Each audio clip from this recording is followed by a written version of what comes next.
وزیر اعظم کے مشیر برائے سیاسی امور رانا ثناء اللہ کا کہنا ہے کہ بانی P T I Imran Khan کو سیکیورٹی یا صحت کے معاملات پر کہیں منتقل کرنے کے امکانات ہو سکتے ہیں۔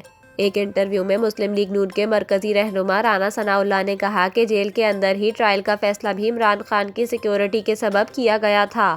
ان کا کہنا تھا کہ سیکیورٹی اور صحت کے سبب خاص انتظام کی بات ہو سکتی ہے۔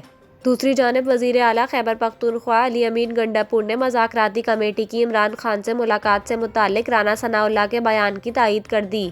علی امین گنڈاپور نے کہا، مذاکراتی کمیٹی کی ملاقات اسپیکر قومی اسمبلی ایاز صادق کے ملک سے باہر ہونے کے باعث نہیں ہو سکی۔ اب وہ آ گئے ہیں تو بانی پی ٹی آئی اور حکومتی مذاکراتی کمیٹی سے بھی ملاقات ہوگی۔ بانی پی ٹی آئی سے انفرادی ملاقاتیں جاری ہیں۔